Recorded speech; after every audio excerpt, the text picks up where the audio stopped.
Assalamualaikum warahmatullahi wabarakatuh. Mari klik subscribe di channel ini dan aktifkan tanda loncengnya untuk mendapatkan update pemberitahuan di video berikutnya.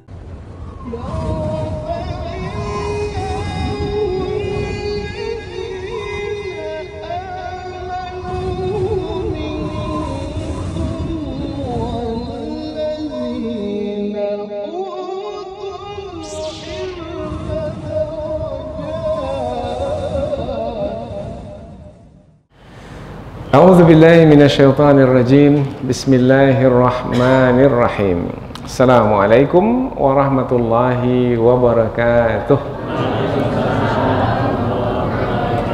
Alhamdulillahirabbil alamin wa bihi nasta'inu ala umurid dunya waddin nasta'inuhu wa nastaghfiruh wa na'udzu billahi min shururi anfusina wa min sayyiati a'malina. فمن يهده الله فلا مضل له ومن يضلل فلا هادي له أشهد أن لا إله إلا الله وحده لا شريك له وأشهد أن محمدا عبده ورسوله لا نبي بعده amma ba'd. Puji syukur kehadirat Allah Subhanahu wa taala yang masih melimpahkan rahmat dan nikmatnya. Kita bersyukur dengan mengucapkan alhamdulillahi rabbil alamin. Kemudian tidak lupa pula bersalawat kepada Rasulullah sallallahu alaihi wasallam dengan mengucapkan Allahumma salli ala sayyidina Muhammad wa ala ali sayyidina Muhammad, dan bersalam kepada Rasulullah dengan ucapan assalamu alayka ya Rasulullah. Alhamdulillah kita dapat kembali meneruskan pengajian tafsir ayat-ayat suci Al-Quran. InsyaAllah kita akan teruskan kepada ayat yang ke-42 hingga 47 hingga 47 dari surah Al-Anbiya, yaitu masih lagi menerangkan tentang manusia di hadapan kebenaran terbagi dua kelompok, yaitu orang-orang yang menerima kebenaran, mereka adalah orang-orang beriman, dan orang-orang yang menolak kebenaran, mereka adalah orang-orang kafir. Apabila ayat-ayat ini adalah ayat-ayat yang turun di kota Mekah kepada Rasulullah dan Rasulullah menyampaikannya ke penduduk kota Mekah, maka di antara penduduk kota Mekah ada yang beriman kepada ayat-ayat Al-Quran yang Rasulullah sampaikan kepada mereka. Maka jadilah mereka orang-orang yang awal-awal beriman kepada Rasulullah, as-sabiqunal awwalun, yaitu orang-orang yang lebih awal masuk Islam, dan jumlah mereka tak seberapa. Kebanyakan dari penduduk kota Mekah itu tetap bertahan dalam keingkaran, tidak mau menerima kebenaran yang disampaikan oleh Rasulullah. Rasulullah memberitahukan tentang kebenaran yang paling pokok, yang paling utama, yang paling penting, dan itu yang disampaikan oleh setiap Rasul yang diutus kepada kaum mereka masing-masing, yaitu la ilaha illallah. Tidak ada Tuhan yang patut disembah dengan kebenaran kecuali Allah. Tauhid itu adalah yang paling penting. Nah, yang dialami oleh Rasulullah sama seperti yang dialami oleh Rasul-Rasul yang terdahulu, seperti yang dialami oleh Nabi Nuh, Nabi Ibrahim, Nabi Musa, yaitu ketika menyampaikan kalimat la ilaha illallah, tidak ada Tuhan yang patut disembah dengan kebenaran kecuali Allah, ada yang menerima kebenaran tersebut, ada pula yang menolaknya. Yang menolaknya bagaimana nasib mereka? Kalau berkaitan dengan kaum-kaum yang terdahulu, ada di antara mereka itu yang dibinasakan oleh Allah seluruhnya tanpa terkecuali, seperti kaum Nabi Nuh alaihissalam, kaum Nabi Hud, kaum Nabi Saleh, itu tak tersisa sama sekali, habis semuanya. Pada masa Nabi Nuh alaihissalam habis semua, tenggelam dalam banjir besar. Yang selamat hanyalah yang bersama dengan Nabi Nuh, yang ikut dalam bahtera. Lain daripada itu binasa, celaka. Dan itulah kesudahan setiap orang yang menolak kebenaran. Nah, pada masa dahulu para rasul-rasul ketika menyampaikan kebenaran, para rasul-rasul itu diolok-olok, diejek, dikeji, dihina. Dan Nabi Muhammad pun juga demikian. Maka ketika berlaku pada diri baginda Rasulullah bahwasanya baginda diejek, diolok ketika menyampaikan kebenaran, maka Allah dalam ayat sebelum ini menerangkan bahwasanya wahai Muhammad, apabila kamu diolok-olok, maka sebenarnya rasul-rasul sebelummu pun juga diolok-olok. Maka bukan kamu sendiri wahai Muhammad yang diolok-olok. Sudah menjadi sunnatullah, ketetapan Allah yang tak pernah berubah, yaitu yang menyampaikan kebenaran. Ada saja yang menolak kebenaran, dan yang menolak kebenaran itu apabila kebencian bersarang dalam hati mereka, maka mereka akan mengolok-olok penyampai kebenaran. Sampailah hinggalah ke hari ini, pada masa kita sekarang ini. Apabila kita menyampaikan kebenaran, maka ada dua manusia di hadapan kita. Ada yang menolak kebenaran, ada juga yang menerima kebenaran. Nah, yang menolak itu apabila tetap menolak dengan kebencian dalam hati, maka mereka akan mengkeji kita, menghina kita, mengolok-olok kita. Dan ini kalau kita mengikuti di media sosial umpamanya, kita banyak umpamanya berhadapan dengan mereka itu di Facebook, di Instagram, atau di Twitter, atau di media sosial lainnya, di WhatsApp, pasti akan diserang. Nah, dengan perkataan itu menghinakan, menjatuhkan. Bahkan hingga ke hari ini Rasulullah sudah lama wafat, sudah jauh zamannya dengan zaman sekarang ini. Masih ada tidak yang mengolok-olok Rasulullah dengan membuat kartun Rasulullah? Baru-baru ini kita jumpai. Itu yang menyampaikan kebenaran adalah Rasul, yaitu yang memiliki sifat sempurna, sifat mulia, la'ala khuluqin azim, di atas sifat yang agung Rasulullah itu menjalani hidup. Nah, Rasulullah menerima kejian dan hinaan, apatah lagi kita yang memang banyak memiliki sifat kekurangan dalam menyampaikan kebenaran. Maka apabila kita memang mendapati seperti yang disebutkan, yaitu ada mendapatkan ejekan, olokan, hinaan, maka itu adalah sunnatullah. Maka jadikanlah firman Allah ini sebagai hiburan, yaitu seperti mana Rasulullah dihibur dahulu oleh Allah. Wahai Muhammad, bukan kamu saja yang diejek dan dihina, rasul-rasul sebelummu juga demikian. Maka kamu wahai Muhammad jalani saja. Apabila rasul-rasul terdahulu itu sabar dalam menjalani ujian dari kaum yang menolak kebenaran, maka pada hari ini kamu hendaklah juga sabar wahai Muhammad. Nah, kepada kita pula pada hari ini, maka hendaklah kita sabar. Lalu tentang orang-orang kafir itu bagaimana? Tentang balasan ke atas orang-orang kafir itu bagaimana? Itu bukan urusan kita. Balasan ke atas orang-orang kafir itu adalah urusan Allah Subhanahu wa taala. Tapi orang-orang kafir itu sampai hari ini nampak mereka tenang-tenang saja, aman-aman saja.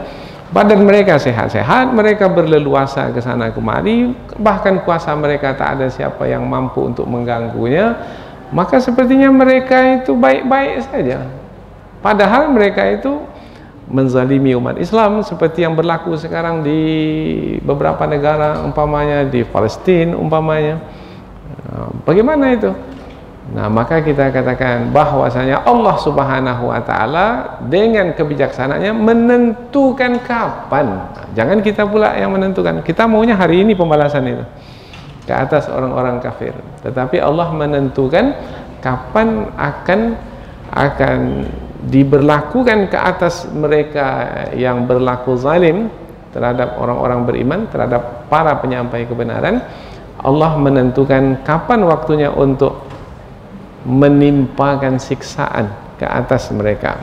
Siksaan itu berupa apa? Boleh jadi berupa bencana alam yang berlaku. Boleh jadi berupa kesengsaraan hidup mereka, yaitu mereka stres dalam menjalani hidup. Karena mereka mengejar dunia, dan siapa yang mengejar dunia dengan hawa nafsu tidak akan pernah merasa puas. Sebanyak apapun tak akan pernah merasa puas.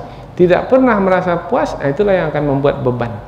Apalagi tidak mendapatkan apa yang diinginkan. Karena tidak semua manusia dapat apa yang diinginkan. Kita ingin 10, tapi belum tentu dapat 10.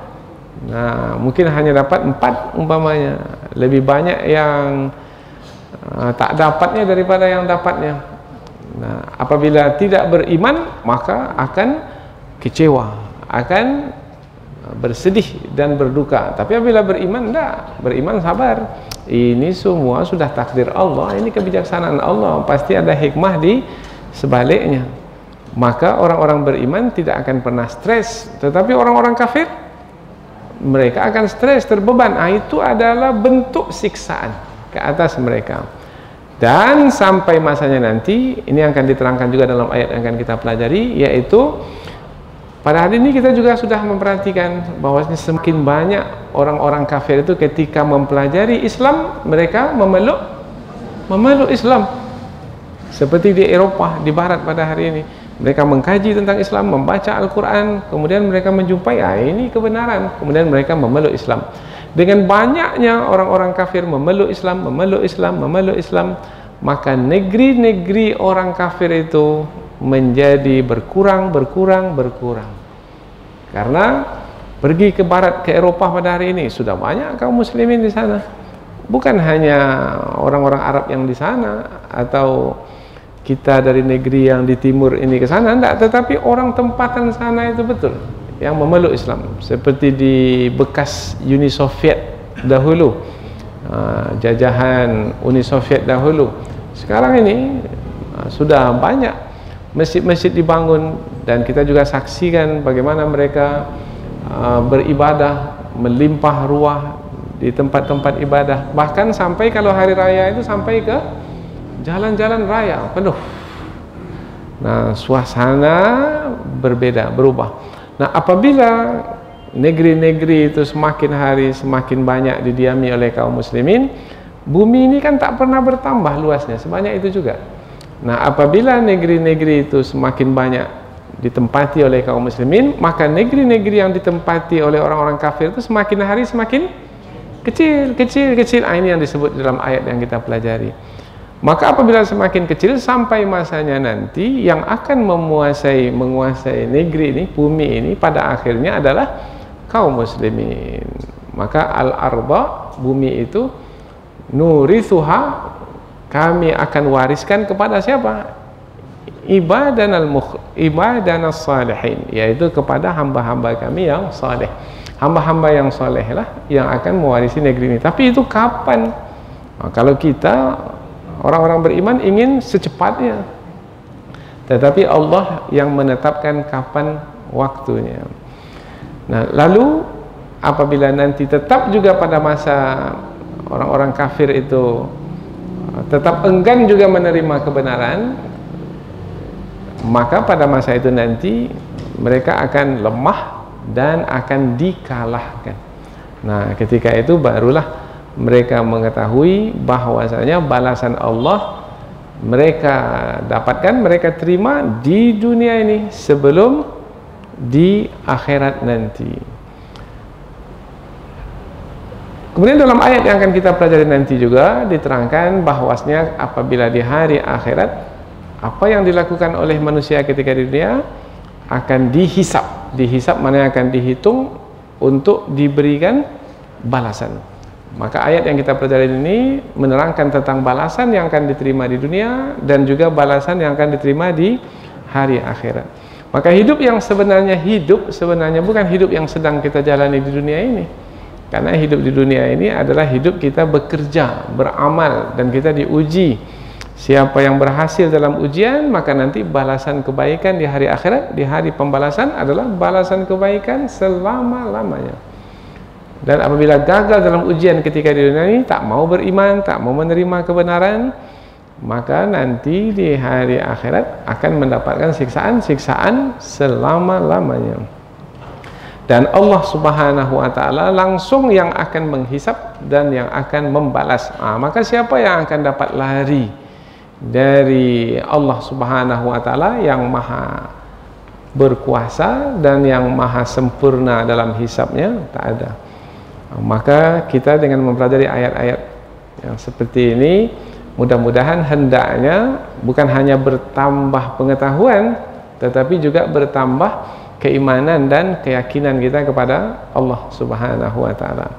Inilah sekedar mukaddimah dari beberapa ayat yang kita pelajari, yaitu menerangkan tentang balasan. Balasan yang akan diterima oleh orang-orang yang menolak kebenaran. Yang balasan itu di dunia dan juga balasan itu di akhirat. Dan kapan atau bila masanya balasan itu ditetapkan ke atas orang yang menolak kebenaran, itu adalah urusan Allah Subhanahu wa taala. Baik, selanjutnya kita akan pindah ke tafsir. Namun sebelum pindah ke tafsir, penjelasan yang lebih panjang, kita akan membaca, kemudian akan menerjemahkan ayat. Selepas itu barulah kita pindah ke kajian yang lebih panjang, yaitu dengan penjelasan tafsir untuk mengetahui kandungan ayat, supaya lebih mudah bagi kita untuk memakaikan ayat ini dalam kehidupan. Paling tidak menjadi bekal bagi kita untuk memahami kehidupan yang sedang kita jalani ini dan kehidupan akhirat yang akan kita jalani nanti. Allah Subhanahu wa taala berfirman, a'udzubillahi minasyaitonirrajim, bismillahirrahmanirrahim. Qul man yakla'ukum bil-laili wan-nahari minar rahman bal hum an dzikri rabbihim mu'ridun am lahum alihatun tamna'uhum min dunina la yastati'una nasra anfusihim wa la hum minna yushabun bal matta'na haula'i wa aba'ahum hatta tala 'alaihimul 'umur afala yarawna anna na'til arda nankusuha min atrafiha afahumul ghalibun qul innama unzirukum bil wahyi wala yasma'us summad du'a idza ma yunzarun wala in massathum nafhatum min 'adzabi rabbika layakulunna ya waylana inna kunna zalimin wa nada'ul mawazinal qista liyawmil qiyamati fala tuzlamu nafsun syai'a wa in kana mithqala habbatin min khardalin ataina biha wa kafa bina hasibin. Allah Subhanahu wa taala berfirman, qul, katakanlah wahai Muhammad perkataan berikut ini kepada manusia, yaitu kepada penduduk kota Mekah. May yakla'ukum, man, siapakah yang yakla'ukum, melindungimu, bil-laili, pada waktu malam, wan nahar, dan pada waktu siang, minar rahman. Ada dua terjemahannya. Yang pertama, selain dari Allah yang Maha Pengasih. Ada tidak yang melindungimu selain dari Allah yang Maha Pengasih di waktu malam dan siang? Atau yang kedua, siapakah yang melindungimu pada waktu malam dan pada waktu siang dari siksaan Allah yang Maha Pengasih? Ada selain Allah yang akan melindungi? Nah, itu pertanyaannya. Pertanyaan sebenarnya sudah tahu jawabannya, sudah jelas. Nah, tapi ayat ini disampaikan dalam bentuk pertanyaan. Nanti kita akan terangkan dalam tafsir tujuannya untuk apa? Untuk menegaskan. Bahkan sebenarnya adalah hum, mereka itu, an dzikri, daripada mengingat, rabbihim, Tuhan mereka, mu'ridun, berpaling. Jadi mereka berpaling dari mengingat Tuhan mereka. Mestinya mereka mengingat Allah yang memelihara mereka di waktu malam dan siang, tetapi yang mereka sembah pula adalah patung, berhala. Mereka berpaling dari Allah Subhanahu wa taala. Itulah perbuatan buruk mereka, yaitu menyekutukan Allah Subhanahu wa taala.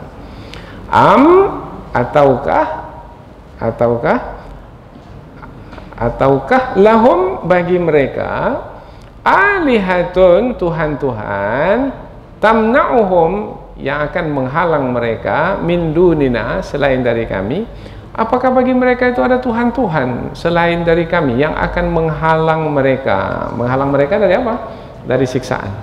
Ada Tuhan selain Allah yang akan menghalang mereka dari banjir besar, dari hujan batu dari langit, dari gempa bumi? Tak ada. Ini juga dalam bentuk pertanyaan, jawabannya jelas, dan Allah berikan jawabannya dengan terang supaya jangan salah menyembah yang tidak sepatutnya disembah, yaitu la yastati'una, mereka itu tak mampu nasra anfusihim, menolong diri mereka sendiri. Patung-patung itu mampu menolong diri mereka sendiri. Kalau gempa bumi, patung itu bisa tidak tegak sendiri? Kalau entah, tumbang juga dia, tak bisa dia. Walahum, dan tidak pula mereka, patung-patung itu, sesembahan selain Allah itu, minna, dari kami, dari siksaan kami, yushabun, dilindungi. Jadi apabila Allah menetapkan kehancuran patung itu pun tak mampu untuk melindungi diri mereka sendiri. Bal, sebenarnya adalah ini kenyataan yang sedang berlaku, yang sedang berjalan, dan kita saksikan di hadapan mata kita pada hari ini, dan jangan sampai terpedaya, karena banyak orang yang terpedaya dengan apa yang berlaku, yaitu dengan kesenangan hidup yang dijalani oleh orang-orang kafir. Orang-orang kafir baik-baik saja, sehat-sehat saja, mereka ke sana kemari tenang-tenang saja. Mata'na, kami memberikan kesenangan, haula, kepada mereka itu, wa aba'ahum, dan bapak-bapak mereka atau nenek moyang mereka, pendahulu mereka, hatta, sehinggalah, tola, panjang, alaihim, ke atas mereka, umur, panjang-panjang pula umurnya. Mereka kafir, menolak kebenaran, benci kepada kebenaran, kepada penyampai kebenaran, kemudian badan mereka baik-baik, sehat-sehat, dan panjang pula umur mereka, lama matinya. Anna, belum lagi. Afala, apakah, fa, maka, la, tidak, yarawna, mereka melihat, maka apakah mereka tidak melihat, anna, sesungguhnya kami, na'ti, ini kenyataan yang sebenarnya yang mesti difahami supaya jangan berduka cita, supaya kita ini memiliki harapan berhadapan dengan orang-orang kafir. Sesungguhnya kami, Allah, na'ti, mendatangi al-arda, bumi, nangkusuha, kami menguranginya, min atrafiha, dari segala penjurunya. Maknanya di barat, negeri yang didiami oleh orang-orang kafir itu semakin berkurang. Kalau dahulu pada masa perang ditaklukkan, kalau sekarang bukan pada masa perang, banyaknya yang memeluk Islam. Nanti kita ulang lagi dalam tafsir. Afahum, apakah, fa, maka, hum, mereka, maka apakah mereka, al-ghalibun, orang-orang yang menang? Pernah terdengar apabila berperang orang-orang beriman dengan orang-orang kafir, orang kafir itu menang? Tak pernah. Perang itu panjang, dalam satu kejadian memang menang, tetapi karena perang itu berlanjutnya kejadian-kejadian, bahkan sampai berpuluh tahun lamanya, tak ada kemenangan yang pada akhirnya didapatkan oleh orang-orang kafir. Tak ada, karena kemenangan itu selalu Allah berikan kepada siapa? Kepada orang-orang beriman. Itu sudah janji Allah Subhanahu wa ta'ala. Sekarang ini nampaknya yang menguasai Palestina itu adalah musuh orang-orang beriman, musuh kaum muslimin sekarang. Nah, apakah dengan waktu sekarang ini langsung kita membuat keputusan? Enggak, karena waktu masih berlanjut. Apalagi kalau kita memahami dari kenyataan-kenyataan yang diberitakan oleh Rasulullah melalui hadis baginda tentang peristiwa-peristiwa akhir zaman. Peristiwa akhir zaman nanti akan menerangkan bahwasanya Imam Mahdi akan keluar memimpin perang, kemudian Nabi Isa akan turun, kemudian bersama dengan orang-orang beriman akan berhadapan dengan orang-orang kafir, orang-orang yang mendengki kebenaran, orang-orang yang membenci dan memusuhi kebenaran. Kemudian pada akhirnya berlakulah perang besar di akhir zaman. Bagaimana perang itu? Siapa yang diberi kemenangan oleh Allah Subhanahu wa taala? Orang-orang beriman atau orang-orang kafir? Orang-orang beriman. Nah, ini adalah peristiwa akhir zaman yang mungkin semua kita sudah mengetahuinya. Jadi kalau pada akhir perjalanan hidup manusia itu adalah sudah jelas terang begitu, maka tinggal lagi kita sekarang ini jangan tertipu dan terpedaya dengan perjalanan hidup yang sedang kita jalani pada hari ini.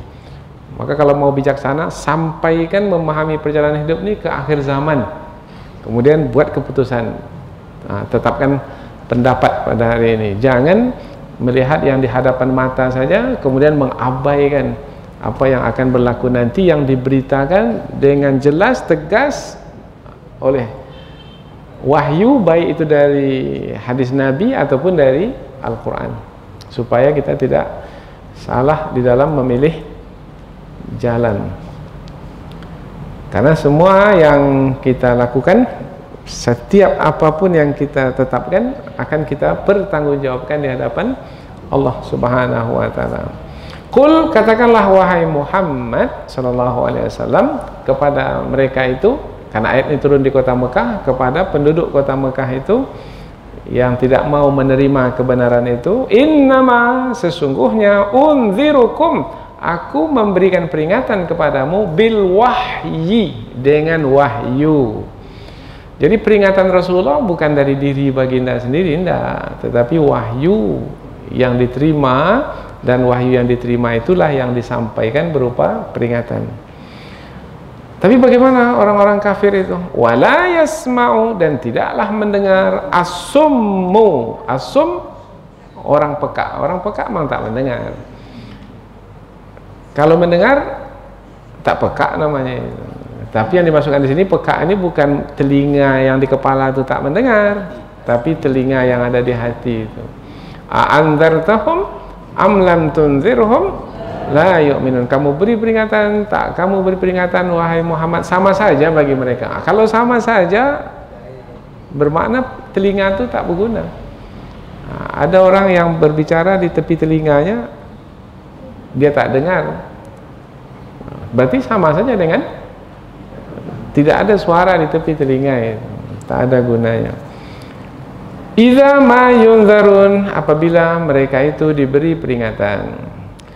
Walain, dan sesungguhnya jika masathum, ditimpakan ke atas mereka, nafhatun, sebahagian kecil, min azabi, dari azab rabbika, Tuhanmu, layakulunna, sungguh mereka akan berkata, ya wailana, celakalah kami, inna, sesungguhnya kami, kunna, adalah kami, zalimin, telah melakukan perbuatan yang zalim, kezaliman. Jadi apabila ditimpa siksaan, barulah ketika itu mereka menyalahkan diri mereka dengan mengatakan diri mereka telah melakukan kezaliman. Celakalah kami yang telah melakukan kezaliman. Nah, kapan siksaan itu?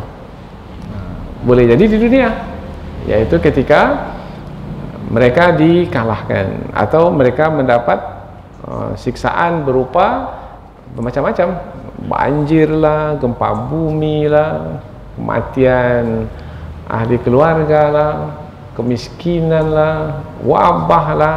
Ini COVID-19 ini masuk atau tidak ya? Termasuk musibah atau tidak? Siapa orang yang mendapatkannya? Siapa orang yang menerimanya? Orang yang beriman menjalani musibah itu dengan tenang, karena ada bekal iman dalam hati, akan sabar, akan redha.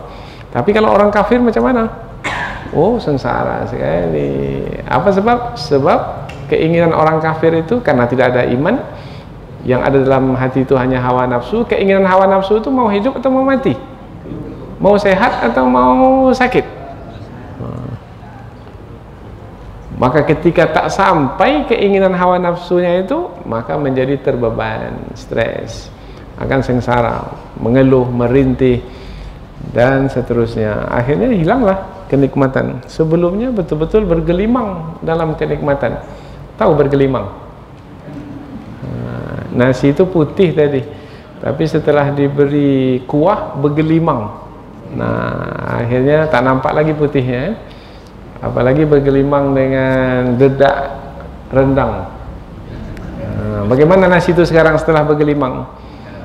Nah, tadinya bergelimang kenikmatan, rupanya sudah tidak lagi merasakan sedikit pun karena menjalani siksaan. Wa nada'u, dan kami letakkan al-mawazina, timbangan-timbangan, al-qista, keadilan, timbangan menegakkan keadilan, timbangan untuk menegakkan keadilan, liyaumil qiyamah, pada hari kiamat, pada hari akhirat. Fala tuzlamu, maka tidak akan dizalimi nafsun, seorang pun, syai'a, sedikit pun. Jadi siapapun tidak akan dizalimi sedikit pun, maknanya sekecil apapun amal yang dia lakukan akan dibalas, tak akan dianiaya, tak akan disia-siakan. Wa in kana, meskipun adalah amalan itu seberat misqala, seberat habbatin, satu biji, min khardalin, biji yang khardal ini apa kita sebut, tanaman yang memiliki biji kecil itu tanaman apa namanya? Bayam. Bayam. Min khardalin. Ataina, kami datangkan, biha, dengannya. Ataina biha, dengannya, dengan amal yang kecil itu, dengan sedikit itu, kami akan datangkan apa balasannya. Nah, ini sesuai dengan ayat yang sudah kita hafal itu, faman ya'mal mithqala dzarratin khairan yarah wa may ya'mal mithqala dzarratin syarran yarah. Wa kafa, dan cukuplah, bina, kami, hasibin, sebagai penghitungnya. Nah, kalau Allah sebagai yang menghitung amalan, nah, sudah cukuplah, sempurna hitungannya itu. Banyak sebanyak apapun, kemudian kecil sekecil apapun, halus sehalus apapun tersembunyi, Allah Subhanahu wa taala mampu untuk menghitungnya dan memberikan balasannya. Baik, cukup panjang ayat kita ini ya, tetapi dari apa yang kita sampaikan tadi tidaklah begitu susah untuk memahami, karena ayat ini hanyalah berupa peringatan saja. Kita baca dari awal, dari ayat 43 langsung terjemahan hingga ayat 47. Setelah itu barulah kita pindah ke tafsir ayat. Katakanlah wahai Muhammad, siapakah yang melindungimu pada waktu malam dan pada waktu siang dari siksaan Allah yang Maha Pemurah? Bahkan sebenarnya yang berlaku itu adalah mereka berpaling dari mengingat Tuhan mereka. Ataukah bagi mereka itu ada Tuhan-Tuhan selain dari kami yang akan menghalang mereka dari siksaan? Yang dimasukkan adalah patung-patung, berhala-berhala. Tuhan-Tuhan yang disembah selain Allah itu tak mampu untuk memberikan pertolongan kepada diri mereka sendiri, dan tidak pula mereka dilindungi dari siksaan kami. Sebenarnya, bahkan sebenarnya adalah yang berlaku, yang mesti difahami adalah kami memberikan kesenangan kepada mereka itu dan kepada bapak-bapak mereka atau pendahulu-pendahulu mereka, orang tua mereka, nenek moyang mereka, sehingga panjanglah umur mereka. Maka apakah mereka tidak memperhatikan sesungguhnya kami mendatangi bumi itu atau mendatangkan ke bumi itu kebenaran atau kenyataan yang benar, yang tak bisa ditolak, yaitu kami mengurangi bumi itu dari segala penjurunya. Maka apakah mereka itu menang? Maka apakah mereka itu akan menang? Katakanlah wahai Muhammad, sesungguhnya aku memberikan peringatan kepadamu dengan wahyu, dan tidak ada orang yang peka itu mendengar doa atau seruan apabila mereka diberi peringatan. Dan sungguh jika mereka itu mendapatkan siksaan, mendapatkan sebahagian kecil dari siksaan Tuhanmu, sungguh mereka itu akan berkata, celakalah kami, sesungguhnya kami telah berlaku zalim. Dan kami telah meletakkan timbangan-timbangan itu dengan adil pada hari kiamat. Maka tidak ada satu orang pun yang dianiaya sedikit pun. Dan meskipun amalan itu beratnya sebesar biji bayam, kami akan mendatangkan balasannya. Dan cukuplah kami sebagai Maha penghitungnya, yaitu yang memberikan, yaitu yang menetapkan, memberlakukan, menjalankan perhitungan. Jadi beberapa ayat yang kita pelajari ini sebenarnya adalah ayat-ayat peringatan terhadap orang-orang yang menolak kebenaran, bahwasanya apabila mereka menolak kebenaran, maka akibat dari penolakan mereka terhadap kebenaran itu mereka sendiri yang akan menanggungnya, yaitu mereka pasti akan mendapatkan balasan dari penolakan kebenaran itu di dunia ini. Mereka akan dikalahkan, mereka tak akan mungkin pernah menang di dunia ini. Dan di hari akhirat nanti mereka akan mendapatkan siksaan. Sedikit aja baru siksaan mereka terima, mereka sudah mengatakan celakalah kami. Apalagi kalau mereka nanti di hari akhirat mendapatkan siksaan yang besar. Nah, inilah dia beberapa ayat yang kita pelajari. Jadi kita sampaikan juga ringkasan supaya ketika menyampaikan pengajian dengan panjang lebar nanti kita tidak hilang tumpuan. Kalau ayat ini berkaitan dengan orang-orang kafir, apa pula gunanya bagi kita?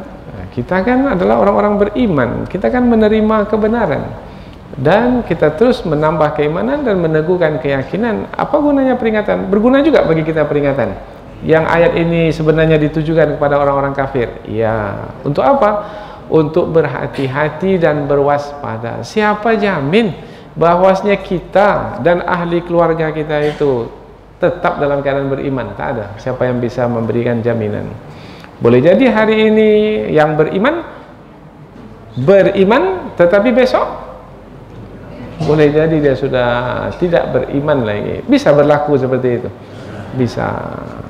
Nah, ketika peringatan ini kita dapatkan, membuat kita menjadi berhati-hati, berwaspada. Apa sebab? Sebab kita tahu bahwasanya alangkah celakanya diri ini apabila kita tidak beriman, yaitu akan mendapat siksaan di dunia dan akan mendapat siksaan di akhirat. Bermakna tak ada keberuntungan yang akan didapatkan apabila tidak beriman atau menolak kebenaran karena kekufuran. Maka kita berdoa mudah-mudahan Allah tambahkan terus iman kita. Mudah-mudahan dengan bertambahnya pengetahuan ini bertambah keimanan kita dan bertambah keyakinan kita. Kemudian semakin sungguh-sungguh kita untuk menjaga bukan iman kita saja, semakin sungguh-sungguh kita untuk menjaga iman ahli keluarga kita. Ku anfusakum wa ahlikum nara. Peliharalah dirimu. Sampai di situ saja ayat? Enggak, perintah Allah, dan keluargamu dari api neraka. Suami, jagalah iman istri, jaga iman anak-anak keturunan. Istri juga begitu, jaga iman suami itu, supaya nanti berkumpul kembali di hari pembalasan. Kalau ada yang tidak beriman dari ahli keluarga itu, terpisahlah nanti. Tapi kalau beriman, maka nanti akan dikumpulkan kembali. Sebagaimana berkumpul dahulu di dunia, maka akan berkumpul kembali di dalam syurga. Iman itulah yang akan membuat kita berkumpul kembali. Karena dua saja tempat nanti, tempat orang beriman satu, dan satu lagi tempat orang-orang kafir. Tempat orang-orang beriman di syurga, dan tempat orang-orang kafir di neraka. Perlu kita menyebut surga neraka ini sekarang ini? Nah, perlu. Kami bosan lah dengar surga neraka ini. Bermana ada masalah pada iman itu. Apa sebab? Sebab kehidupan yang sebenarnya kehidupan itu adalah kehidupan di akhirat nanti. Wa innad daral akhirah, sesungguhnya kampung akhirat itu lahiyal hayawan, itulah dia kehidupan yang sebenarnya, kehidupan laukanu ya'lamun, kalau mereka mengetahui. Tapi banyak manusia sibuk hanya memperhatikan dunia. Kalau kita sebut tentang dunia ini, senang sekali dia, ingin dapat keuntungan berjuta-juta dalam waktu yang singkat. Anda mau? Itu terbuka telinganya itu. Nah, dinantinya itu apa kira-kira? Anda ingin jadi miliarder dalam waktu yang singkat? Ya, itu dicarinya di mana seminar itu? Nah, kejarnya dan sibuklah dia. Sehingga yang menyibukkannya adalah dunia. Rupanya nanti dunia yang dicari, yang sudah banyak dapat itu, pada akhirnya akan ditinggalkan juga, mau tak mau. Akhirnya ketika itu barulah menyadari rupanya dunia itu adalah kesenangan, betul kesenangan, tapi kesenangan yang menipu, tertipu, seakan-akan dia akan bersama dunia itu selama-lamanya. Rupanya pada akhirnya dia meninggalkan dunia itu, meninggal dunia. Kalau tidak dia meninggal dunia, dunia itu yang meninggalkan dia. Belum dia mati lagi, dunia dah habis. Dia ambil orang rumahnya, dia ambil orang kendaraannya, perhiasannya, habis, jatuh bangkrut. Nah, ada yang berlaku seperti itu. Itulah dia tipuan dunia. Wa mal hayatud dunya illa mata'ul ghurur. Banyak sekali ayat ini di penghujung ayat. Kullu nafsin dha'iqatul maut wa innama tuwaffawna ujurakum yaumal qiyamah. Setiap yang bernyawa itu pasti akan merasakan mati, dan sesungguhnya akan disempurnakan amal-amalmu nanti di hari akhirat. Faman zuhziha 'anil nar, siapa yang dijauhkan dari neraka, wa udkhilal jannah, dan dimasukkan ke surga. Ini cerita akhirat ini, neraka, surga. Faqad faz, dialah orang yang beruntung. Sampai di situ ayat, enggak. Ada lagi sambungannya, penutup. Wa mal hayatud dunya illa mata'ul ghurur. Tidaklah kesenangan hidup dunia ini melainkan kesenangan hidup. Memang kesenangan, tapi kesenangan yang menipu. Berapa banyak orang yang tertipu oleh kesenangan dunia, sibuk dengan dunia, rupanya belum lagi beramal bekal untuk akhirat. Terkejut, pada waktu terkejut itu meninggal dunia. Nah, habis sudah, tak ada lagi, habis cerita. Tak pernah mengkhatam Al-Quran, tak pernah sholat malam, tak pernah berbuat baik, berbuat kebajikan. Harta ada, tak sempat bersedekah. Setelah meninggal dunia, minta supaya dikembalikan ke dunia. Untuk apa? Menyedekahkan harta yang dahulu tak sempat menginfakkannya. Fa'as-saddaqa, aku akan bersedekah ya Allah, akan ku transfer semuanya. Dicarinya lah mana yang akan menerima infak sedekah. Tapi mungkin akan kembali lagi ke dunia kalau dah mati. Selalu pernah kita sebutkan ini berulang-ulang, kematian itu dah seperti apa?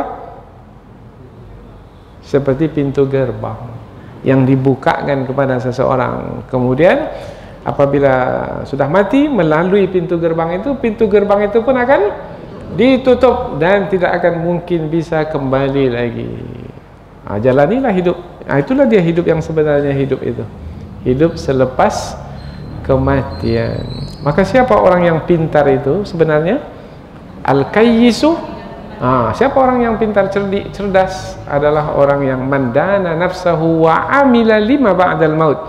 Yaitu orang yang merendahkan dirinya dengan beriman kepada Allah, melakukan ketaatan, patuh, kemudian beramal untuk kehidupan selepas kematian. Wa amila amal lima ba'dal maut, selepas kematian. Seperti sekarang ini, mengapa kita ini bersusah payah malam-malam, kemudian duduk di sini mengkaji kandungan Al-Quran untuk kehidupan selepas kematian. Untuk dunia kita ya juga, tapi sebenarnya tujuan utama kita itu adalah untuk akhirat kita.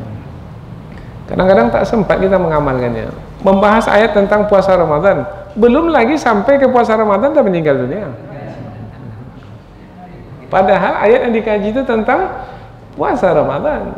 Sekarang masih bulan apa sekarang?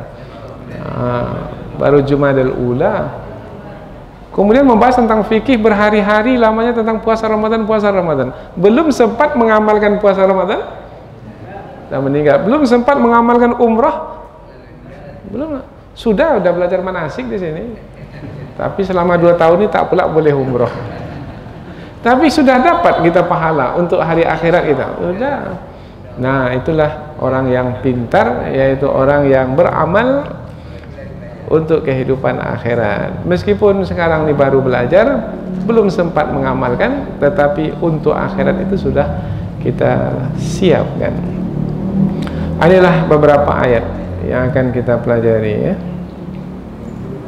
Baik, kita coba membahaskan ayat ini, tetapi tidak begitu terperinci, tak begitu panjang lebar, karena ayat ini hanyalah sebagai peringatan kita untuk kita berhati-hati. Katakanlah wahai Muhammad, siapakah yang akan melindungi pada waktu malam dan pada waktu siang dari selain Allah Subhanahu wa taala? Tak ada. Dari siksaan Allah tak ada.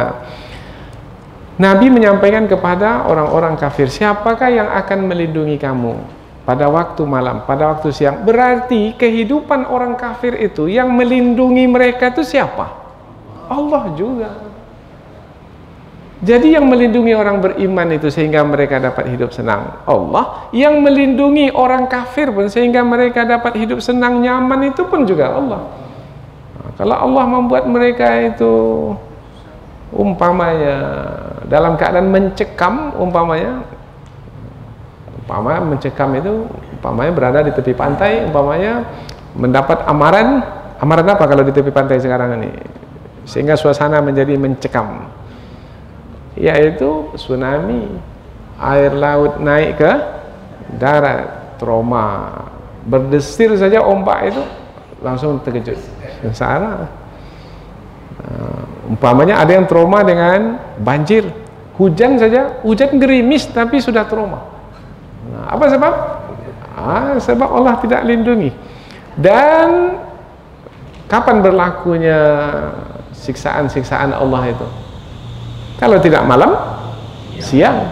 Ketika siang mungkin kita bisa, karena kita dalam keadaan terbangun, bisa bersiap sedia untuk menghadapinya. Tetapi kalau malam hari, pada waktu tidur, mampu kita untuk menyiapkan diri pada waktu tidur? Tidak. Nah, apabila pada waktu malam dan pada waktu siang masih tetap dalam keadaan tenang, selamat, bermakna mesti ketika itu menyadari siapa yang memberikan perlindungan, pemeliharaan sehingga tetap dalam keadaan selamat. Allah. Patung-patung yang disembah itu? Tidak. Balhum an dzikri rabbihim mu'ridun. Bahkan akan tetapi mereka itu berpaling dari mengingat Tuhan mereka. Bermakna mereka berpaling itu apa sebabnya berpaling? Kalau mereka masih dalam kebodohan, bodoh mereka yang buat mereka berpaling. Tapi kalau sudah diberi peringatan tetap juga berpaling, mereka sudah tahu Allah sebagai yang memelihara mereka, tetap juga berpaling. Bermakna sebab mereka berpaling adalah kesombongan. Jadi dua saja sebab manusia itu berpaling. Pertama, kebodohan. Kebodohan bisa diselesaikan dengan belajar. Dapat ilmu, selesai. Maka nanti tidak akan berpaling lagi. Tapi kalau kesombongan ini, sudah tahu kebenaran itu, tapi kalau sudah sombong, tidak juga akan mau menerima kebenaran itu. Jadi mana yang lebih parah sebenarnya, bodoh atau sombong? Kata orang, bodoh bisa diajar, tapi kalau sombong, itulah payah. Sudah susah itu. Iblis itu tahu tidak bahwasanya yang memerintahkannya untuk bersujud kepada Nabi Adam itu adalah Allah yang menciptakan dia? Tahu, tapi mengapa tak mau juga dia bersujud? Sombong. Bukan dia tak tahu, sombong. Berarti orang yang sombong itu ya mencontoh perangai iblis, syaitan. Am lahum alihatun tamna'uhum min dunina la yastati'una nasra anfusihim wa lahum minna yushabun. Atau apakah mereka memiliki Tuhan-Tuhan selain dari kami yang akan menghalang mereka dari sisaan kami? Mana ada, tak ada ya. Mereka Tuhan-Tuhan yang disembah itu tak mampu untuk menolong diri mereka sendiri. Kalau tak mampu untuk menolong diri sendiri, bermakna itu bukan Tuhan. Karena Tuhan yang sebenarnya adalah Tuhan yang memiliki kuasa. Kalau untuk menolong diri sendiri pun tak berkuasa, maka tidak layak untuk disembah, untuk dijadikan Tuhan. Kalau ada juga orang yang menuhankan Tuhan yang tak berkuasa, bodoh. Sudah diterangkan, tetapi tetap juga menuhankan Tuhan yang tak berkuasa itu. Sombong. Dia ke situ-situ aja pergi itu ayat. Itu sombong. Walahum minna yushabun, dan tidaklah Tuhan-Tuhan atau patung-patung yang disembah itu bisa atau mampu melindungi diri mereka dari siksaan kami. Ya, itu yang kita sebut tadi itu, bergegar saja bumi ini, maka bergoncanglah patung yang tegak berdiri tadi, kemudian tumbang. Bisakah dia tegak lagi sendiri? Nah, padahal dipahat besar itu, di tengah-tengah kota, dipahat patung itu. Besar, tinggi 20 meter tingginya, lebarnya, patung sebagai Tuhan. Kemudian gempa bumi, tumbang patung itu. Bisa patung itu duduk dan tegak sendiri lagi? Tidak, ditegakkan. Bahkan dia menimpa pula orang yang sedang menyembahnya itu. Patung pula mendatangkan mudarat kepada yang menyembahnya. Nah, bal mata'na haula'i wa aba'ahum hatta tala 'alaihimul umur. Ini yang membuat manusia kalau tidak memahami dengan baik bisa tertipu, terpedaya, yaitu umur yang panjang yang Allah berikan kepada orang-orang kafir. Kemudian bukan hanya umur panjang, badan sehat. Kemudian mereka bisa berjalan ke sana kemari dengan bebas. Kemudian apa yang mereka inginkan mereka dapatkan dengan mudah tanpa halangan. Nah, banyak manusia yang tidak memahami hakikat hidup yang dialami oleh orang kafir itu, sehingga mengikuti pula gaya hidup orang kafir yang seperti itu. Nah, akhirnya mereka tidak mementingkan keimanan. Yang mereka pentingkan adalah bagaimana hidup senang. Sholat ini nanti aja lah. Yang penting hidup senang dulu. Nah, bahkan ada yang berpendapat kalau mau hidup senang seperti orang kafir, maka ikutilah gaya hidup orang kafir. Nah, ada yang sampai seperti itu. Orang kafir itu tak ada sholat 5 waktu, kaya juga dia. Nah, kalau begitu ini cepat sekali kesimpulannya. Nah, ini yang buat tertipu terpedaya. Berarti sholat 5 waktu tak menentukan kekayaan. Nah, kalau sudah sampai seperti itu, bermakna gagallah dia dalam menjalani ujian. Ujian hidup ini sebenarnya beriman atau tidak beriman, itu saja. Menerima kebenaran atau menolak kebenaran. Kita hidup dunia ini bukan untuk makan minum, untuk bersenang-senang sana kemari, enggak. Ya, diperbolehkan kita untuk makan minum, tetapi bukan tujuan. Diperbolehkan kita pergi bersenang-senang kemana kita suka, tetapi itu bukan tujuan. Maka jangan salah tujuan. Dan kenyataan yang diberikan kepada orang-orang kafir, panjang umur, badan sehat, selamat, senang hidup, maka sebenarnya itu adalah pemberian Allah dari sisinya yang maha pemurah. Nah, karena Allah yang maha pemurah, maha pengasih, kemurahan diberikan kepada semua manusia tanpa terkecuali. Orang beriman dapat makan minum itu, orang kafir pun dapat makan minum itu. Tetapi ketika orang-orang kafir itu menentang kebenaran dan dengan keangkuhan dan kesombongan mereka menentang kebenaran, maka Allah memberikan pembalasan. Itu sudah menjadi ketetapan Allah, yaitu bumi yang mereka diami itu akan berkurang dan tidak ada lagi mereka memiliki kekuatan dengan luasnya wilayah yang mereka duduki, dan pada akhirnya mereka akan dikalahkan. Maka apakah mereka itu akan menang pada akhirnya? Tidak. Maka hilanglah kesombongan ketika itu. Sombong lagi Namrud ketika Apa yang membunuh Namrus yang dahulu berkuasa selama 200 tahun pada masa Nabi Ibrahim alaihissalam? Masuk serangga ke dalam hidungnya, tak keluar-keluar. Nah, kemudian dia pukul-pukul kepalanya untuk mengeluarkan serangga itu. Serangga itu tak pula mau keluar. Nah, mudah sekali Allah untuk mencelakakannya dengan makhluk yang kecil sekali. Dan masih banyak lagi kejadian-kejadian yang berlaku pada masa dahulu disebutkan dalam Al-Quran sebagai kisah untuk dijadikan pelajaran. Kul, katakanlah wahai Muhammad, perkataan berikut ini kepada penduduk kota Mekah itu, yaitu aku memberikan peringatan kepadamu berdasarkan wahyu. Karena Nabi Muhammad adalah seorang Rasul. Tidaklah yang Rasulullah sampaikan itu melainkan wahyu.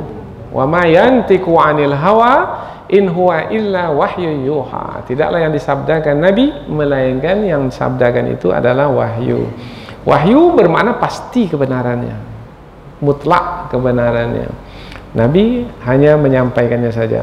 Apabila mutlak kebenaran, tidak ada keraguan dalam kebenaran wahyu itu, mestinya wahyu itu diterima, tidak boleh ditolak.